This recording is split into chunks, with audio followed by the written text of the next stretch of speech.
ನಮಸ್ತೆ ಎಲ್ಲರಿಗೂ. ಇವತ್ತಿನ ಈ ವಿಡಿಯೋನ ನಾನು ನಿಮಗೆ OPS NPS ಇದರಲ್ಲಿ ಸರ್ಕಾರಿ ನೌಕರರ ಮುಂದಿನ ದಾರಿ ಅಂದರೆ ಮುಂದಿನ ನಡೆ ಯಾವುದು, ಯಾಕೆ ಇದರಲ್ಲಿ ಸ್ಟ್ರೈಕ್ ಮಾಡ್ತಿದ್ದಾರೆ ಅನ್ನೋದು ನಾನು ತಿಳಿಸ್ಕೊಡ್ತೀನಿ. ಕರ್ನಾಟಕದ ಸರ್ಕಾರಿ ನೌಕರರ 3 ಪ್ರಮುಖ ಬೇಡಿಕೆಗಳಲ್ಲಿ ಒಂದು ಈಡೇರಿದೆ. ಎರಡನೇ ಬೇಡಿಕೆ ಹೊಸ ಪಿಂಚಣಿ ಯೋಜನೆ ರದ್ದುಗೊಳಿಸಿ ಹಳೆ ಪಿಂಚಣಿ ಯೋಜನೆ ಅಂದರೆ ಏನಿದೆ OPS ಏನಿದೆ ಅದನ್ನು ಮರುಸ್ಥಾಪನೆ ಮಾಡಬೇಕು ಎಂಬುದು. ಡಾಕ್ಟರ್ ಕೆ ಸುಧಾಕರ್ ರಾವ್ ನೇತೃತ್ವದ 7ನೇ ವೇತನ ಆಯೋಗವು ಈ ವಿಚಾರದಲ್ಲಿ ಸರ್ಕಾರಕ್ಕೆ ಹಲವು ಶಿಫಾರಸುಗಳನ್ನು ಮಾಡಿದೆ. ಈ ಒಂದು ಯೋಜನೆ ಅಂದರೆ ಏನಿದೆ OPS ಓಲ್ಡ್ ಪೆನ್ಷನ್ ಸ್ಕೀಮ್ ಅಂತಂದರೆ ಸರ್ಕಾರದ ಬೊಕ್ಕಸಕ್ಕೆ ಲಾಸ್ ಆಗುತ್ತಾ, ಅದಕ್ಕೋಸ್ಕರ ಅವರು ತರ್ತಾ ಇಲ್ವಾ, ಅವ್ರು ತರಲಿಲ್ಲ ಅಂದರೆ ಈ ಸರ್ಕಾರಿ ನೌಕರರ ಮುಂದಿನ ನಡೆ ಯಾವುದು? ಈಗ ಕೇಂದ್ರದಲ್ಲಿ UPS ಜಾರಿಗೆ ಬಂದಿದೆ, ಅದೇನಾದರೂ ಮುಂದೆ ಫ್ಯೂಚರಲ್ಲಿ UPS ಜಾರಿಗೆ ರಾಜ್ಯ ಸರ್ಕಾರನೂ ಕೂಡ ಅದನ್ನೇ ಅಳವಡಿಸಿಕೊಳ್ಳುತ್ತಾ? ಸೊ ಇದರೆಲ್ಲ ಒಂದು ಕನ್ಫ್ಯೂಷನ್ಗಳ ನಡುವೆ ಸರ್ಕಾರಿ ನೌಕರರು ಇದ್ದಾರೆ. ಇತ್ತೀಚೆಗೆ ನೀವು ನೋಡ್ಬೋದು OPS NPS ಅಂದರೆ ಓಲ್ಡ್ ಪೆನ್ಷನ್ ಸ್ಕೀಮ್ ಮತ್ತು ನ್ಯೂ ಪೆನ್ಷನ್ ಸ್ಕೀಮ್ ಚರ್ಚೆಯಲ್ಲಿ ಉದ್ಭವವಾದ ವಾದಗಳೆಂದರೆ ಏನಿದೆ OPS ಓಲ್ಡ್ ಪೆನ್ಷನ್ ಸ್ಕೀಮ್ ಏನಿದೆ ಅದು ಭರವಸೆಯೊಂದಿಗೆ ಹಣದುಬ್ಬರ ಸೂಚಕವಾಗಿದ್ದು ಮತ್ತು ನಿಯತಕಾಲಿಕವಾಗಿ ಪರಿಷ್ಕೃತಗೊಂಡು ನೌಕರರಿಂದ ಯಾವುದೇ ವಂತಿಗೆ ಅಂದರೆ ನೌಕರರದು ಪಾರ್ಟ್ ಏನೂ ಇಲ್ಲ ಅದರಲ್ಲಿ ಯಾವುದು ಓಲ್ಡ್ ಪೆನ್ಷನ್ ಸ್ಕೀಮಲ್ಲಿ. ಬಟ್ NPS ಏನಾಗುತ್ತೆ ಅದು ಶೇರ್ ಮಾರ್ಕೆಟ್ ಮೇಲೆ ಡಿಪೆಂಡ್ ಆಗುತ್ತೆ. ಮತ್ತು ಇಲ್ಲಿ ಎಂಪ್ಲಾಯ್ದು ಒಂದು ಪಾರ್ಟ್ ಆಫ್ ಏನಿದೆ ಅದು ಒಂದು ಭಾಗನ ಎಂಪ್ಲಾಯ್ ಕಡೆಯಿಂದನೂ ತೊಗೊತಾರೆ.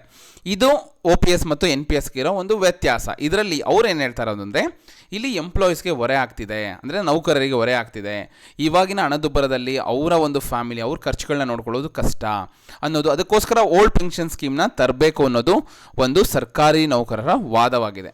ಕಾದು ನೋಡಬೇಕು ಸರ್ಕಾರ ಏನು ಮಾಡುತ್ತೆ ಅಂದರೆ ಮುಂದಿನ ದಾರಿ ಯಾವುದು ಅಂತ ನೋಡೋದಾದರೆ ನಿಮಗೆ ಇದು ಒಂದು ಗಂಭೀರ ವಿಷಯ ಕೂಡ ಹೌದು, ಕರೆಕ್ಟ್ ಅಲ್ವಾ? ಸೊ ಹಣಕಾಸಿನ ಹೊರೆ ಆಗುತ್ತೆ. NPSಗಿಂತ 4.5 ಪಟ್ಟು ಹೆಚ್ಚು ಸರ್ಕಾರಕ್ಕೆ ಹೊರೆ ಆಗುತ್ತಂತೆ ಏನಾದರೂ ಓಲ್ಡ್ ಪೆನ್ಷನ್ ಸ್ಕೀಮ್ ತಂದರೆ. ಸೊ ಮೇಯ್ನಾಗಿ ನಾವು ವ್ಯತ್ಯಾಸ ನೋಡೋದಾದರೆ ಹಳೆ ಪಿಂಚಣಿ ಸ್ಕೀಮ್ ಅಂದರೆ ಓಲ್ಡ್ ಪೆನ್ಷನ್ ಸ್ಕೀಮ್ ಏನಿದೆ, ಹಳೆ ಪಿಂಚಣಿ ಯೋಜನೆ ಏನಿದೆ, ನೌಕರರ ವೇತನದಿಂದ ಯಾವುದೇ ಹಣ ಕಡಿತವಿಲ್ಲ. ಗೊತ್ತಾಯ್ತಲ್ಲ? ಹಳೆ ಪೆನ್ಷನ್ ಸ್ಕೀಮ್ನ ಏನಾದರೂ ಇವರು ಜಾರಿಗೆ ತಂದರೆ ಅಲ್ಲಿ ನೀವು ನೌಕರರಿಂದ ಯಾವುದೇ ಹಣ ತಗೊಳ್ಳಂಗಿಲ್ಲ. ರಾಷ್ಟ್ರೀಯ ಪಿಂಚಣಿ ಯೋಜನೆ ಅಂದರೆ NPS ಏನಿದೆ, ಓಕೆನಾ? ಸೊ ಆ ಒಂದು NPS ಅಲ್ಲಿ ನೌಕರರ ಪಾಲು 10%, ಸರ್ಕಾರದ ಪಾಲು 14% ಇದೆ. ಗೊತ್ತಾಯ್ತಲ್ಲ? ಸೊ ಇಲ್ಲಿ 14% ಸರ್ಕಾರ ಕೊಡ್ತಾರೆ, ಬಟ್ 10% ನೌಕರರು ಕೊಡಬೇಕು. ಅಂದರೆ ಯಾಕೆ OPS ಬರಬೇಕು ಅಂದರೆ ಅಲ್ಲಿ ನೌಕರರಿಂದ ಯಾವುದೇ ಒಂದು ವೇತನ ಕಡಿತ ಮಾಡಲ್ಲ. ಅದಕ್ಕೋಸ್ಕರ ಎಲ್ಲ ನೌಕರರು ನಮಗೆ ಓಲ್ಡ್ ಪೆನ್ಷನ್ ಸ್ಕೀಮ್ ಬೇಕು ಅಂತ ಕೇಳ್ತಾ ಇದ್ದಾರೆ. ಮತ್ತು ಇನ್ನೊಂದು, ಸರ್ಕಾರವೇ ಎಲ್ಲ ವೆಚ್ಚ ಪಾವತಿ ಮಾಡ್ತದೆ ಇಲ್ಲಿ ಓಲ್ಡ್ ಪೆನ್ಷನ್ ಸ್ಕೀಮ್ ಇದ್ದರೆ. ಬಟ್ ರಾಷ್ಟ್ರೀಯ ಅಂದರೆ NPS ಇದ್ದರೆ, ನ್ಯೂ ಪೆನ್ಷನ್ ಸ್ಕೀಮ್ ಅಥವಾ ರಾಷ್ಟ್ರೀಯ ಪಿಂಚಣಿ ಯೋಜನೆ ಇದ್ದರೆ ಅಲ್ಲಿ ಷೇರು ಮಾರುಕಟ್ಟೆ ಇತರೆಡೆ ಪಿಂಚಣಿ ನಿಧಿ ಹೂಡಿಕೆ. ಸರ್ಕಾರ ಏನು ಮಾಡುತ್ತೆ, ಈ ಹಣನ ಷೇರು ಮಾರುಕಟ್ಟೆ ಮತ್ತು ಇತರೆಡೆ ಹೂಡಿಕೆ ಮಾಡಿ ಅದರಿಂದ ಬರೋ ರಿಟರ್ನ್ಸ್ ಮೇಲೆ ನಿಮಗೆ ಪೆನ್ಷನ್ನ ಕೊಡುತ್ತೆ. ಗೊತ್ತಾಯ್ತಲ್ಲ ಯಾಕೆ ಓಲ್ಡ್ ಪೆನ್ಷನ್ ಸ್ಕೀಮ್ ಹೋಗಬೇಕು ಅಂತಿದ್ದಾರೆ? ಓಲ್ಡ್ ಪೆನ್ಷನ್ ಸ್ಕೀಮಲ್ಲಿ ಸರ್ಕಾರವೇ ಎಲ್ಲ ವೆಚ್ಚ ನಿಮಗೆ ಪಾವತಿ ಮಾಡುತ್ತೆ. ಕಡೆಯ ವೇತನ 50% ಪಿಂಚಣಿ ಖಚಿತ ಅಂತ ಕೂಡ ಹೇಳಿದ್ದಾರೆ ಇಲ್ಲಿ ಓಲ್ಡ್ ಪೆನ್ಷನ್ ಸ್ಕೀಮಲ್ಲಿ. ಬಟ್ NPS ಅಲ್ಲಿ ಏನಾಗುತ್ತೆ, ಎಷ್ಟು ಹೂಡಿಕೆ ಎಂಬುದರ ಮೇಲೆ ಪಿಂಚಣಿ ಹಣ. ಗೊತ್ತಾಯ್ತಲ್ಲ? ಕಂಪ್ಲೀಟ್ ಶೇರ್ ಮಾರ್ಕೆಟ್ ಮೇಲೆ ಡಿಪೆಂಡ್ ಆಗಿರುತ್ತೆ. ಮತ್ತು 4ನೇ ವ್ಯತ್ಯಾಸ, ಈ ಪಿಂಚಣಿ ಹಣಕ್ಕೆ ಯಾವುದೇ ತೆರಿಗೆ ಇಲ್ಲ. ಪಿಂಚಣಿ ಎಲ್ಲಿ ಓಲ್ಡ್ ಪೆನ್ಷನ್ ಸ್ಕೀಮಲ್ಲಿ, ಮತ್ತು ಇಲ್ಲಿ ಪಿಂಚಣಿ ಹೆಚ್ಚಾಗಬಹುದು ಅಥವಾ ಕಡಿಮೆಯೂ ಆಗಬಹುದು. ಗೊತ್ತಾಯ್ತಲ್ಲ? ಇಲ್ಲಿ NPS ಅಲ್ಲಿ. ಮತ್ತು ಯೋಜನೆ ಸರ್ಕಾರಿ ನೌಕರರಿಗೆ ಮಾತ್ರ ಇದೆ. ಇಲ್ಲಿ ಹಳೆ ಪಿಂಚಣಿ ಯೋಜನೆ ಓಲ್ಡ್ ಪೆನ್ಷನ್ ಸ್ಕೀಮ್ ಏನಿದೆ ಅದು ಸರ್ಕಾರಿ ನೌಕರರಿಗೆ ಮಾತ್ರ. NPS ಬಂದು ಎಲ್ಲರಿಗೂ ಸರ್ಕಾರದ ಜೊತೆ ಖಾಸಗಿ ನೌಕರರಿಗೂ ಅವಕಾಶ ಕೊಟ್ಟಿದ್ದಾರೆ. ಗೊತ್ತಾಯ್ತಲ್ಲ? ಇದು ಎರಡು ನಡುವೆ ಇರೋ ವ್ಯತ್ಯಾಸ. ಸೊ ಏನಾದರೂ UPS ಈಗ ಕೇಂದ್ರದಲ್ಲಿ ಏನಾಗ್ತಿದೆ, ಅಲ್ಲಿ UPS ಜಾರಿಗೆ ಬರ್ತದೆ, ಏಕೀಕೃತ ಪಿಂಚಣಿ ಯೋಜನೆ ಬಂದರೆ ಅಲ್ಲಿ ಇವಾಗ ಏನಿದೆ NPS ಅಲ್ಲಿ ಏನಿದೆ ಸರ್ಕಾರದ 14 ಪಾಲು ಅದನ್ನು 18% ಅಂದರೆ 4% ಜಾಸ್ತಿ ಕೊಡ್ತೀವಿ ಅಂತ ಕೂಡ ಅವ್ರು ಹೇಳಿದ್ದಾರೆ. ಮತ್ತು ಉದ್ಯೋಗಿ ನಿಧನವಾದರೆ ಕುಟುಂಬಕ್ಕೆ 60% ಪಿಂಚಣಿ ಅಂತ ಹೇಳಿದ್ದಾರೆ.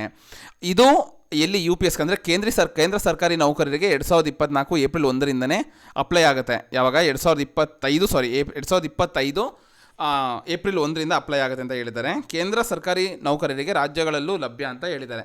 ಕೇಂದ್ರ ಸರ್ಕಾರಿ ಜಾರಿ ಮತ್ತು ರಾಜ್ಯಗಳಲ್ಲೂ ಲಭ್ಯ ಅಂತ ಕೂಡ ಅವ್ರು ಹೇಳಿದ್ದಾರೆ ಯಾವುದು UPS ಸ್ಕೀಮು.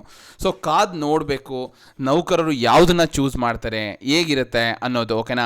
ಸೊ ಯಾವುದೇ ಆಗಲಿ ಒಂದು ನಮಗೆ ಯಾವುದೋ ಪೆನ್ಷನ್ ಸ್ಕೀಮು, ನಾವು ರಿಟೈರ್ಮೆಂಟ್ ಲೈಫ್ನ ಲೀಡ್ ಮಾಡಬೇಕು, ತುಂಬ ಪ್ಲ್ಯಾನ್ ಹಾಕ್ಕೊಂಡಿರ್ತಾರೆ, ಕರೆಕ್ಟ್ ಅಲ್ವಾ? ಸೊ ಹಾಗಿರಬೇಕು ಹೀಗಿರಬೇಕು.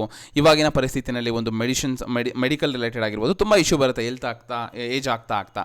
ಸೊ ಅದು ಎಲ್ಲದನ್ನೂ ಒತ್ತು ನೀಡಿ ಸರ್ಕಾರ ಯಾವ ಒಂದು ಒಂದು ಡಿಸೈಡ್ ಮಾಡುತ್ತೆ, ಯಾವುದನ್ನು ಡಿಸೈಡ್ ಮಾಡುತ್ತೆ ಅನ್ನೋದನ್ನು ಕಾದು ನೋಡಬೇಕು.